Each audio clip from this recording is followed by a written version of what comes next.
উলফাত যেই বলছে আব্বার একটা থাপ্পড় মারছে ক্যাপ্টেন স্পিনগুল, একদম তাপ করে কানের মধ্যে।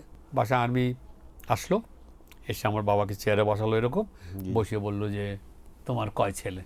জি তো বলল যে আমার 4 ছেলে। বলে যে নাম বলো।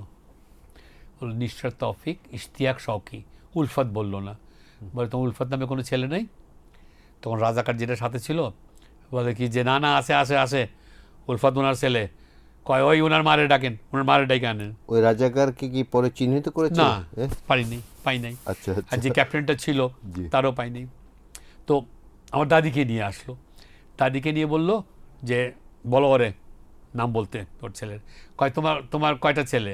এই ছেলে তোমার, এই তোমার ছেলে? বলে হ্যাঁ। ওই ওনার কয়টা ছেলে? দাদি বললো যে 4টা। বলে নাম বলো। নিশাত তৌফিক উলফাত যেই বলছে আব্বার একটা থাপ্পড় মারছে ক্যাপ্টেন স্পিনগুল, একদম তাপ করে কানের মধ্যে। Pakistani captain. Let's go take হিম।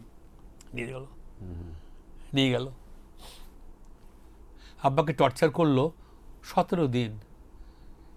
হ্যাঁ, পা উপরে দিয়ে মাথা নিচে দিয়ে মারতো মারতো। পরে আব্বা বলতো 3-4টার বাড়ির পরেই তো আমি অজ্ঞান হয়ে যেতাম, পরের মারগুলো আমি আর জানতাম না। 2 ঘন্টা পরে যখন জ্ঞান ফিরে আসতো তখন সারা গা ব্যথা, জ্বর। তো আমি মনে করতাম যে এই মারটা তো তোমার উপরে পড়তো, তুমি ধরা পড়লে। আমার উপরে পড়ছে, ঠিক আছে। তো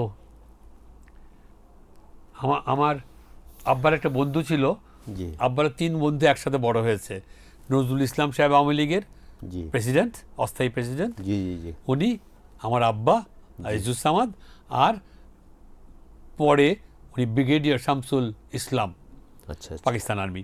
উনি পাকিস্তানের জন্য অপ্ট করেছিলেন। He was close with Yahya Pakistan Khan. Army, হ্যাঁ। হ্যাঁ, ওই সময় আব্বাকে যখন টর্চার করছে তখন উনি পাকিস্তানে। আচ্ছা আম্মা একটা প্লেনে করে চলে গেলেন পাকিস্তান।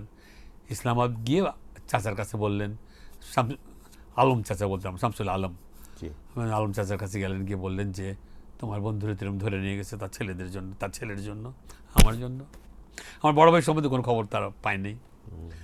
তো বললো যে আচ্ছা ঠিক আছে আমি দেখছি। ইয়াইয়া খান ফোন করলো এখানে রাও ফরমান আলীর কাছে, বললো যে তুমি এরকম তোমরা ধরেছো একজনকে? বলে হ্যাঁ ধরেছি। তো বলছে এক্ষুনি ছেড়ে দাও ওকে।